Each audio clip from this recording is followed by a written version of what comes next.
pues un pequeño repaso. Punto número 1, mucho de lo que conocemos del relato del nacimiento del Salvador viene de un documento tardío de hace 300 años, llamado el Protoevangelio de Santiago. Entonces, pues, olvídese de una escena de dos adolescentes apurados, no teniendo donde tener un lugar en el cual naciese su primogénito. Olvídese de la cueva, olvídese de que los animales estaban junto a Jesús. No era así. Esto data de 300 años después de los hechos que dice narrar. Punto número 2, el pesebre no es el establo, sino la cajita de madera en donde pusieron a Jesús de bebé. Recordemos que el pesebre tenía 3 funciones en el tiempo de Jesús: una especie de maletero, no había salas de estar, ¿sí?, con tus cosas, un comedero de animales y, como en este caso, una cunita, lo que a nuestro tiempo actual llamaríamos los Moisés. Otro aspecto que ya hemos visto, en el caso de Judá, es mejor tener una perfecta revelación de Dios que una congregación perfecta. Recordemos que Judá sale porque antes él junto con sus hermanos habían aniquilado a toda una nación por la violación de la hija de Jacob. Ellos se quedan, bueno, pues se supone que nosotros tenemos que ser un pueblo diferente. Me alejo con los a Tamar, llegan incluso a una relación incestuosa, pero Dios usó esto para sus propósitos. Después vimos que es tan solo por gracia que actualmente una ex prostituta habita el cielo, mientras que irónicamente un ex apóstol habita el infierno, refiriéndonos a Rahab. Nuestro deber es predicar y en Dios está el salvar. Es la penúltima pareja que vimos, Ruth y Boaz. Noemí no era teóloga, pero lo que sabía de teología se lo demostró a Ruth tanto en palabras como en acciones. Quisiera también hablarles del efecto dominó. Sabemos que, pues, bueno, ¿en qué consiste esto, no? Ponemos una serie de fichitas y una se le pega y una empieza a tirar a otra. La pareja que vamos a ver en este caso tuvo un gran efecto dominó que trajo consecuencias demasiado graves. Hemos visto hasta el momento que una constante en la energía del Señor es el señalar el pecado sexual y las consecuencias derivadas de en el caso que estamos tratando en este momento, pues esto se incrementa más. Vayamos a nuestro primer punto, salud. Un pequeño juego. Y veamos del versículo 1 al 2. Aconteció al año siguiente, en el tiempo que salen los reyes a la guerra, que David envió a Joab y con él a sus siervos y a todo Israel. Y destruyeron a los amonitas y sitiaron a Rabá, pero David se quedó en Jerusalén. Y sucedió un día, al caer la tarde, que se levantó David de su lecho y se paseaba sobre el terrado de la casa real. Y vio desde el terrado a una mujer que se estaba bañando, la cual era muy hermosa. Aquí un inciso A, incumplimiento del deber. El texto nos dice claramente que aconteció al año siguiente, en el tiempo que salen los reyes, no los generales. Si bien Joab era el general del ejército, era obligación de David el ir a dicha pelea. Entonces aquí tenemos un primer punto, tache para la vida de David, el hecho del incumplimiento del deber. Inciso B, el ocio, materia prima para el pecado. Calvino llamaba a la mente el taller de recreación del diablo para el pecado. El predicador puritano William Rich menciona: mientras menos trabajemos ocupados en las cosas de Dios, más se ocupará el diablo en ocuparnos para las cosas del mundo. Isaac Brooks mencionó: el fértil suelo de la sociedad es el mejor que se puede emplear para que las semillas de la inmundicia florezcan. Y las escrituras mismas nos instan a aprovechar bien el tiempo. Efesios 5, del 16 al 17, nos exhorta: aprovechando bien el tiempo, porque los días son malos. Por tanto, no seáis insensatos, sino entendidos de cuál sea la voluntad del Señor. Solo basta una mínima chispa para desatar todo un incendio. En estas épocas, que es lo que se nos recomienda si vamos a un picnic, a una comida en un campo, en un bosque, apaga todo fuente de incendio, porque una sola chispa, ¿qué es lo que puede desatar? Santiago mismo nos menciona, ¿no?, que la lengua mala, con un solo insulto, todo lo que puede desatar, y lo compara ¿con qué? Precisamente con un incendio. Ahora quisiera, inciso C, el lobo capturado.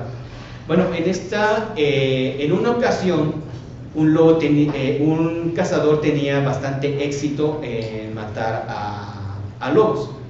Dijeron, oye, ¿cuál es tu estrategia? Pues bueno, no es tan fácil. Tengo que cortar un pedazo de carne, esta que sea lo más fresca posible, ensangrentada. Coloco un cuchillo parado, sujeto con piedras, cubre el cuchillo con los pedazos de sangre. Llega el lobo, olfatea la sangre, empieza a consumir la sangre, y es muy importante que dicha carne esté ensangrentada, el corte sea reciente del animal. ¿Por qué? Porque está el lobo tan embelesado, tan cautivado por el olor, el sabor de dicha carne recién cortada, recién ensangrentada, que va mordiendo y el mismo lobo se inserta. ¿Por qué? Porque como sus sentidos son cautivados por el sabor, no se percata de la trampa que se le ha puesto. Ahora bien, no sé si ustedes han visto unas cajitas muy características que están en los centros comerciales, unas cajitas plásticas, que curiosamente siempre están en las esquinas. ¿Por qué? ¿Por qué siempre están en las esquinas? Porque un buen cazador conoce la naturaleza de su presa. En este caso, conociendo la naturaleza de las ratas, estas siempre al huir buscan las esquinas. Dicha cajita plástica, hay una cuchilla en medio. La rata pues asustada, va corriendo por las esquinas, entra por el hoyo y pues, bueno, lo demás es historia. Les menciono esto porque, bueno, Satanás sabe bien de qué pie cogíamos, y siendo así, busca tentarnos conforme a nuestra propia naturaleza. Pedro, siendo una persona muy segura de sí misma, tuvo que aprender a la mala a no depender de su propia fuerza, sino del poder de Dios. Si vamos a Lucas 22, de 31 al 34, Lucas 22, de 31 al 34, recordemos la escena. Jesús está teniendo la última cena, hace la advertencia de la traición y hace la advertencia a Pedro de su negación. Dice así el texto: dijo también el Señor: Simón, Simón, he aquí Satanás os ha pedido para sandalaros como a trigo, pero yo he rogado por ti que tu fe no falte, y una vez vuelto confirma a tus hermanos. Él le dijo: Señor, dispuesto estoy a ir contigo no solamente a la cárcel, sino también a la muerte. Y él le dijo: Pedro, te digo que el gallo no cantará hoy hasta que tú me niegues 3 veces que me conoces. Hermanos, Pedro era sincero, tenía razón en cuanto a su dicho. Sí, totalmente. Totalmente, él era sincero, totalmente él tenía esas ganas de ser fiel, de ir incluso a la cárcel, y como él mismo menciona, a la muerte misma por amor al Señor. Pero ¿cuál era su fuente de energía? ¿Cuál era su oxígeno? El mismo. Es como tratar de un brinco llegar a la luna. Es algo completamente imposible. Él tenía una fuente de poder que no tenía mucho poder. Pablo, admitiendo que llegaba a pecar de soberbio, dijo de sí mismo, si gustan buscar 2 Corintios 12:7, dice así la Escritura: y para que la grandeza de las revelaciones no me exaltese desmedidamente, me fue dado un aguijón en mi carne, un mensajero de Satanás que me abofeté, para que no me enaltezca sobremanera, respecto a la cual 3 veces he rogado al Señor que lo quita de mí, y me ha dicho: bástate mi gracia, porque mi poder se perfecciona en la debilidad. Sabemos que Pablo era un erudito, sabemos que tenía un alto conocimiento, sabemos que fue criado a los pies del mismo rabino Gamaliel, pero la fuente de su poder y de su éxito fue la dependencia total del Señor Jesucristo. Buscando alguna referencia extrabíblica de cómo era la apariencia de Pablo, lo que les he dicho muchas veces cada vez que se me permite estar aquí arriba, que irónicamente muchos de los elementos de la cultura general nos dan varias pistas de la escritura, y es en cierta forma una burla a Pablo el aspecto de Gargamel, porque buscando como datos extrabíblicos, los únicos registrados son de los padres de la iglesia. Me parece que es Jerónimo quien registra cómo era la apariencia física de Pablo, el cual era jorobado, y no de forma natural, sino por de tanto latigazo dado. Era calvo, siendo judío, pues tenía esa nariz muy característica judía, y era calvo, pero con peinado muy característico, como tipo hidalgo, ¿no? No era muy agraciado, y de hecho algunos intérpretes de los padres de la iglesia llegan a razonar de que Pablo tenía una voz chillona, muy lejos de las representaciones que nos ponen de un erudito griego, toga casi en griega o romana, nada que ver con la realidad. La escritura misma nos insta a no bajar la guardia, para que Satanás no gane ventaja alguna sobre nosotros, pues no ignoramos sus maquinaciones. Segunda de Corintios 2:11. Siguiendo, avanzando en nuestro texto, ahora del 2 al 5, menciona la escritura: y sucedió un día, al caer la tarde, que se levantó David de su lecho y se paseaba sobre el terrado de la casa real, y vio desde el terrado a una mujer que se estaba bañando, la cual era muy hermosa. Envió David a preguntar por aquella mujer, y le dijeron: aquella es Betsabé, hija de Elián, mujer de Urías Heteo. Y envió David mensajeros, y la tomó, y vino a él, y él durmió con ella. Luego ella se purificó de su inmundicia, y se volvió a su casa. Y concibió a la mujer, y envió a hacerlo saber a David, diciendo: estoy encinta. El segundo aspecto que vemos: no te huele a quemado. Hermanos, pues la primera mirada nos muestra, ¿no?, nuestro campo de acción. Bueno, nuestro panorama, nuestra realidad. Eso es inevitable. En un mundo hipersexualizado es inevitable no ver algo un tanto inmoral. En un libro llamado Hombre Regenerado, el mismo escritor mencionaba: estaba en la casa de ustedes preparando mi estudio, mi sermón, y como tenía que, recordé un dato publicado en los Chics. Todos alguna vez hemos visto un Chic, ¿no?, estos trataditos como cómic evangelístico. Y bueno, el tecleo tecleo.chics, les quería buscar en el dato. Chics, pues precisamente significa chica. Entonces, ¡pum!, le aparece algo no muy grato. Estaba su esposa detrás, y se queda porque: mujer, tú viste que estoy buscando algo de los Chics. Pero ve cómo ya no es cuestión de que uno lo busque, es cuestión de que a uno se lo pone. Entonces, él hacía esta pregunta: ¿un predicador ve pornografía? No conteste, le pregunta al lector. Ahora déjeme hacerle esta pregunta compuesta: ¿un predicador ve pornografía aun cuando él no quiera? Pues sí, le pasó a él, y le pasa ya a cualquiera de nosotros, hermano. Ahora no es cuestión de bandera, no es cuestión de política, pero bueno, al menos un conocido que de allá de Estados Unidos, que tuvo la oportunidad de estudiar en The Master College, en el seminario de MacArthur, nos mencionaba que durante el gobierno de Trump, él prohibió de que todas este tipo de revistas se ocultaran. Llega Biden y exhíbela como si fuera chocolates, ¿no? Sin restricción alguna. Simplemente el hecho de caminar ya se nos pone un anuncio, algo que connota imágenes sensuales. Entonces, hermanos, la primera mirada no es pecaminosa, ni modo que vayamos por el mundo con una venda. La segunda, que es a donde precisamente queremos dirigir visión para una acción, es lo que ya nos preocupa. Y aquí es lo que el texto debemos de ver en el texto. Si David vio a esta mujer bañándose, pregunta y se le dice que es casada, ¿por qué continuó viendo?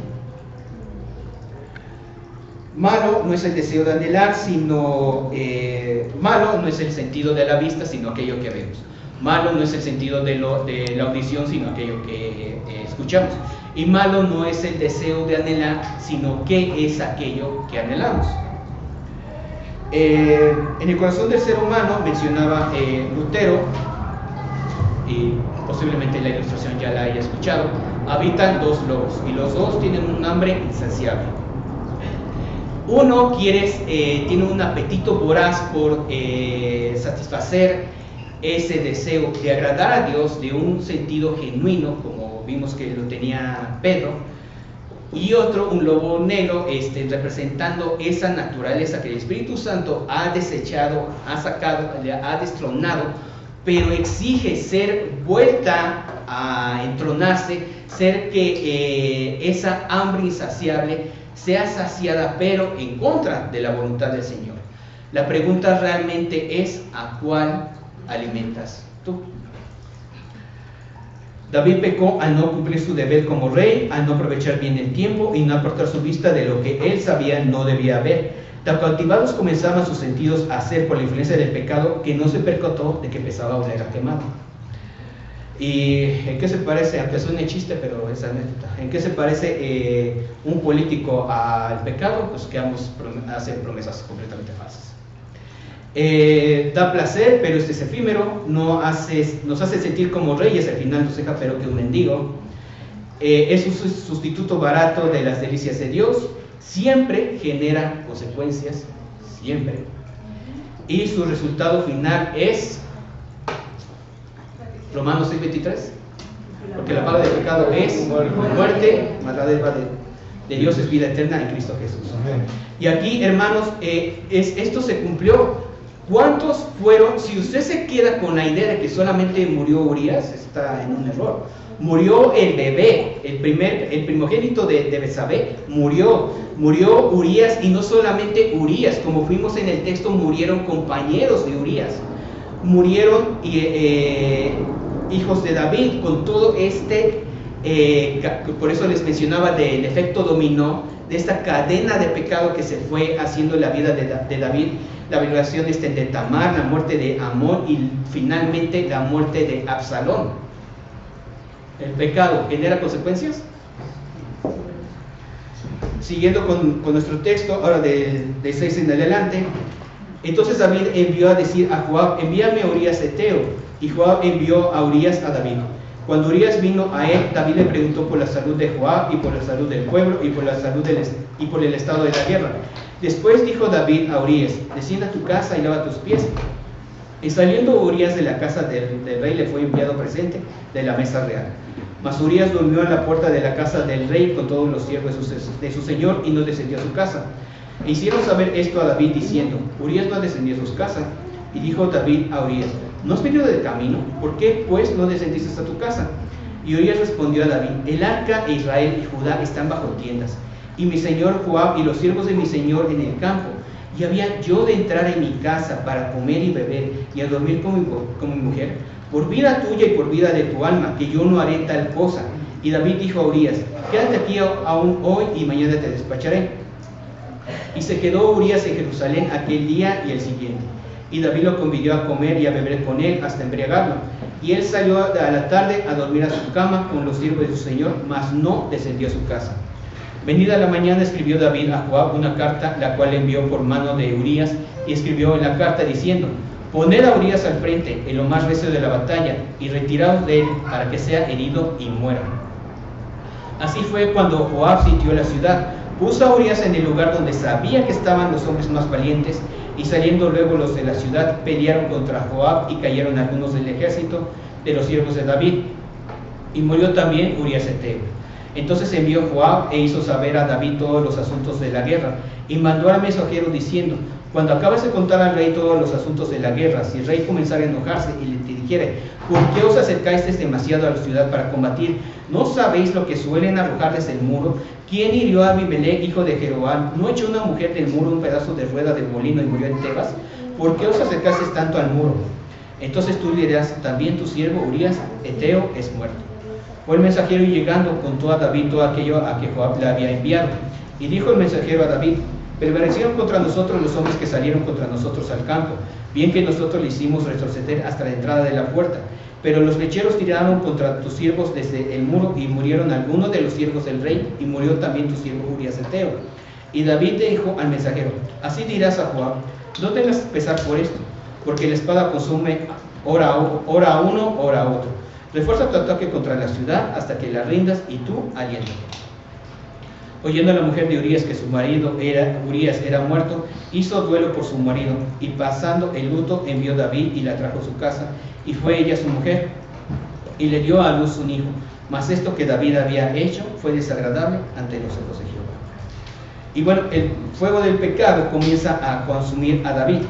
Usted lo ha escuchado, ¿no? Más tarda caer en un cojo que un hablador. Y también esta frase de esa agua jamás, nunca digas de esa agua jamás beberé, porque ya que bebas de ella te vas a ahogar. Hermanos, ¿no David había experimentado en carne propia el abuso del poder? ¿Cuántas veces no tuvo que huir de Saúl? Y ahora, estando él en el poder, siendo que fue por pura gracia, siendo que antes estaba detrás de ovejas y el Señor lo había entronado, ahora quien se comporta como un verdadero loco es David. Uno podría decir, pero bueno, ¿qué pasó? ¿Qué no experimentaste el abuso del poder? Y ahora aquí David hace exactamente lo mismo. No se nos dice si Betsabé deseaba a David y con ello buscó tentarle. Esto no se nos dice solamente cuál fue la decadencia del estado de David. El texto mismo nos dice que él se levanta ya muy entrada la tarde. Hermanos, recordemos que los judíos eran muy estrictos en cuanto al conteo de las horas. Prácticamente se calcula que se levantó como a las 5 o 6 ya, pero de la tarde, a nuestro tiempo actual. Todo esto y mientras ellos peleando, incluso acabamos de leer que David le dice a Natán que cómo es posible de que el arca esté solamente en una tienda, él en una casa de cedro, mientras que algo sagrado está solamente en un cuarto. ¿Dónde está ahora ese David que respetaba lo sagrado? Ahora, ¿por qué la escritura nos menciona tanto, no? Urías Eteo, Urías Eteo, Urías Eteo. No se quiere señalar que no era israelita, y sin embargo, ¿qué es lo que menciona Urías?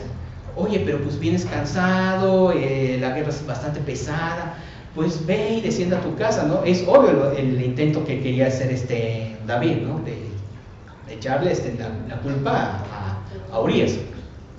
Y David y Urías, se quedan, no, pero a ver, espérame, estamos en guerra, estamos acampando a campo abierto, y tú me dices que llegue y me tome unas vacaciones.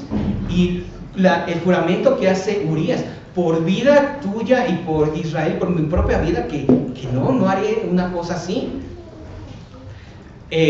Contesta con lo que David ya había perdido, honor. Empezamos a ver esta cadena de pecado.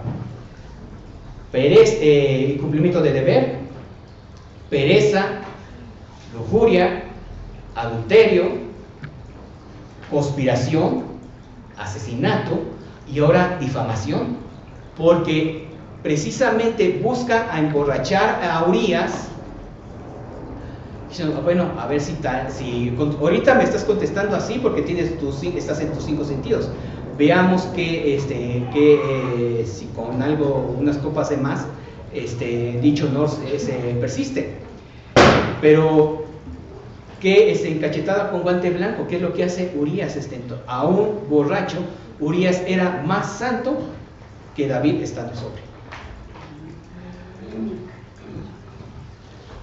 Tiempo atrás fue Saúl que se comportó como un verdadero imbécil, y esa es la palabra tal cual.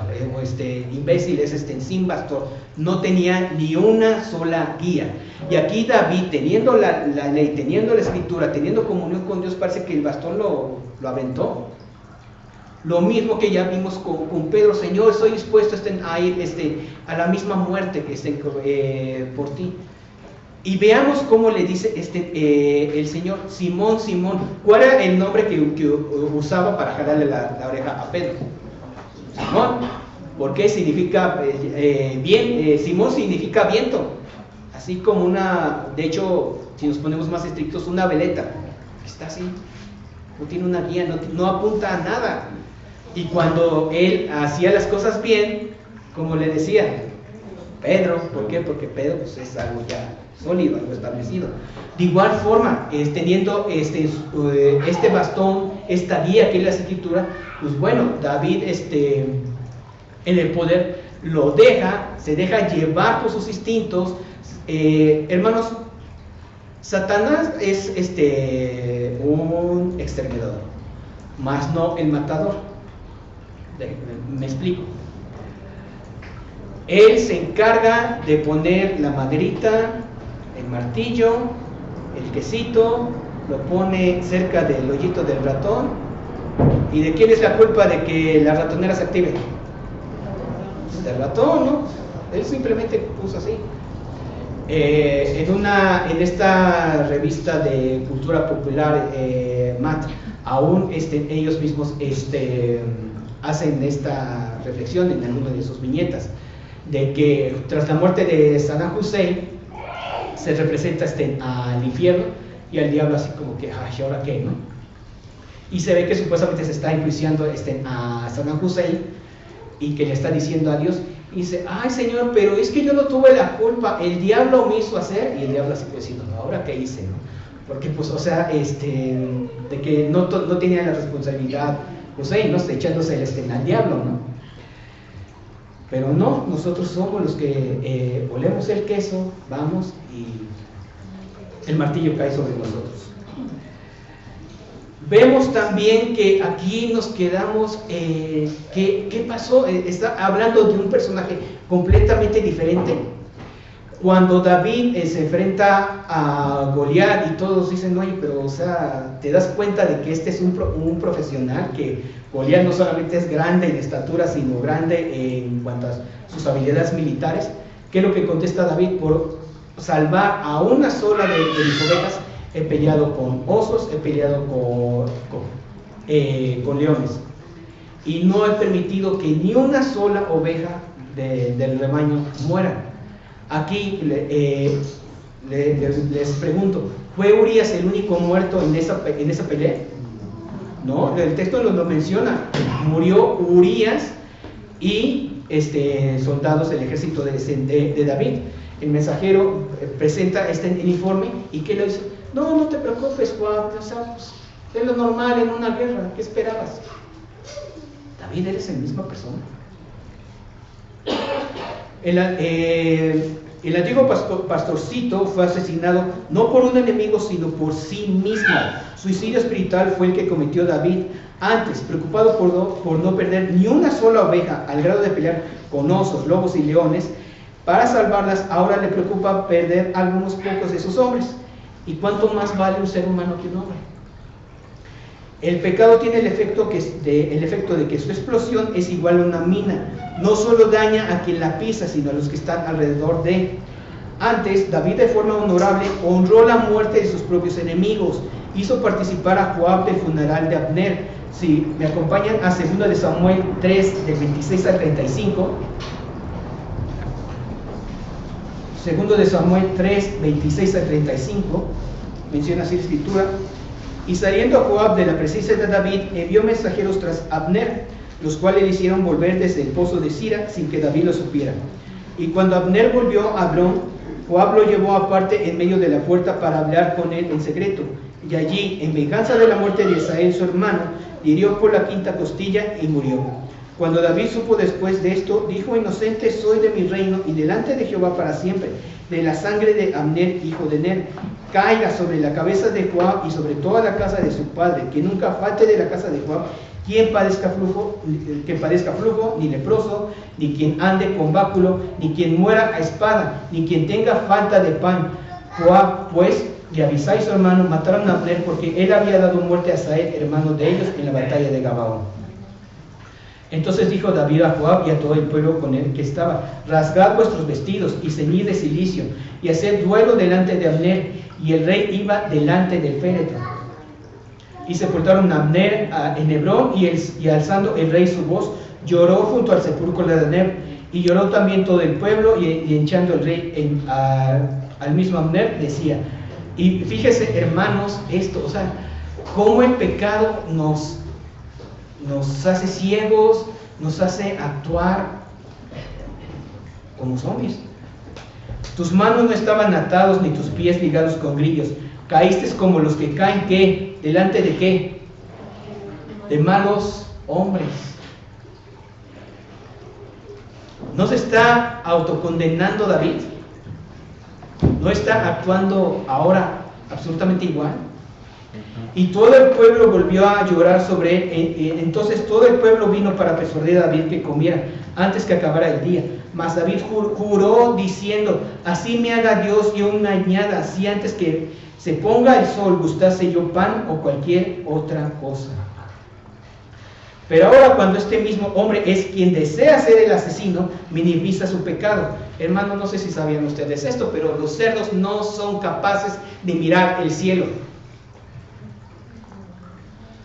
Su vista está completamente en el piso. Bonita clase de biología que tiene que ver con nosotros. De que de igual forma, cuando se nos dice de un pecado, el cual es externo, qué mal huele. Pero cuando somos nosotros los que pecamos, los que estamos sucios, no huele tan mal.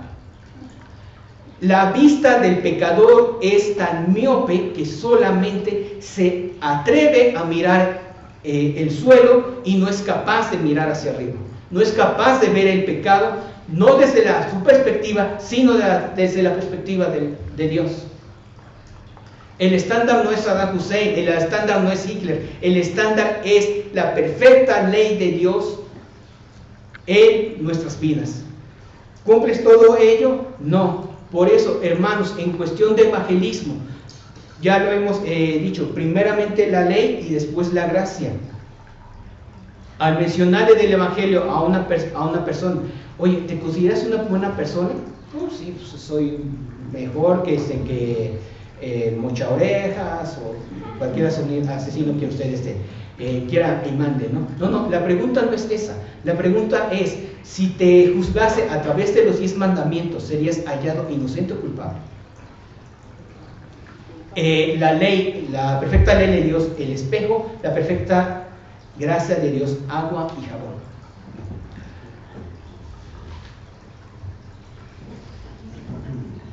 Primera de Corintios nos menciona, así que el que empiece a estar firme, mire que no caiga.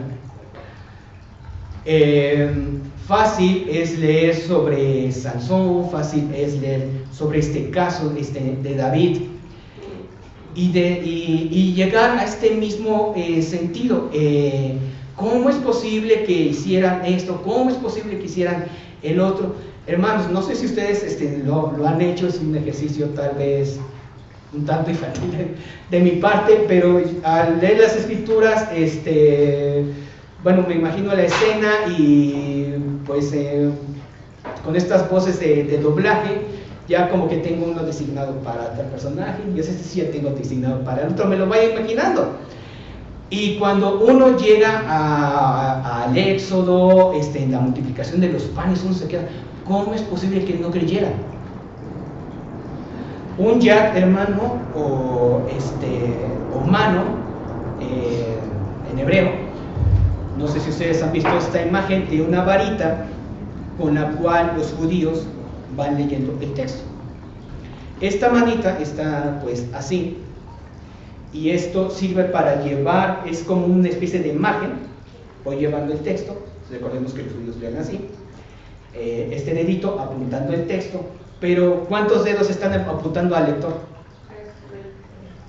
¿Por qué? Porque es un recordatorio de que no aquel pecado del cual tú estás leyendo, no sea que tú te sientas más santo que aquel del cual está registrado y digas, pero ¿cómo es posible? ¿Cómo es posible de que no hayan creído al Señor en la multiplicación de los panes? ¿Cómo es posible que no hayan creído a Moisés en la abertura del mar? Y el texto nos da una bofetada con guante blanco y nos dice, ¿cómo es posible que tú vivas preocupado? ¿Cómo es posible que tú no me creas? ¿Cómo es posible que tú pienses que no actuaré en tu vida si no ves hacia atrás? Hermanos, antes de que Josué cruzara el río Jordán, ¿qué fue lo que se le ordenó? ¿Cuántas piedras tenía que poner antes? 12, en conmemoración a lo que el Señor había hecho antes de ellos. Los problemas van a llegar, nos vamos a sentir abrumados, pero hermanos, cuando Sadrach y Abednego, los amigos de Daniel estaban en el horno, ¿quién estaba con ellos en el horno? Jesucristo mismo, ¿no? ¿Lo sacó del horno? ¿Sí? Mientras estaban ahí lo sacó del horno. El Señor estaba presente en el horno, mas no lo sacó del horno. Una vez ya estado ahí, se hizo el milagro, fue de testimonio a Nabucodonosor. Pero tengamos en cuenta que nuestros problemas no es de que, ay, mijito, te dolió, ahorita te sobo. No, voy a estar ahí, te voy a dar fuerzas y te voy a dar la capacidad para que tú presentes este problema, pero no vas a estar solo. Ante una enfermedad, ante unos posibles estudios, ante lo que pasemos, miremos las piedras y digamos, si el Señor nos sacó de esto, nos puede sacar de lo que se nos enfrente. Si Dios con nosotros, ¿quién contra nosotros?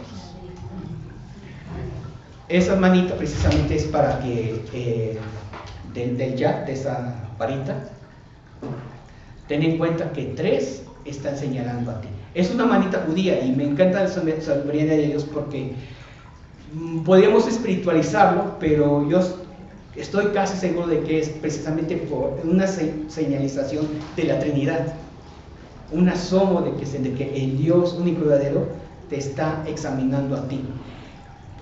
También, hermanos, al profundizar en las Escrituras, empecemos a cambiar estos clichés que tenemos. Vamos a estudiar las Escrituras y si cambiamos la frase a vamos a hacer que las Escrituras nos estudien a nosotros. Conclusiones. Lamentablemente el ejército cristiano se caracteriza por el hecho de que lejos de sanar a sus heridos, los termina matando. Cuando la sociedad del pecado es exhibida en la vida de otra persona, este luce totalmente repugnante. Cuando en nuestra vida es la que apesta pecado, decimos no huele tan mal. Hagamos un lavado de oídos espiritual. Cuando nuestra conciencia nos grite que cierta conducta está mal, detengámonos y pidámonos al Señor que examine nuestro ser para mostrarnos nuestra maldad oculta.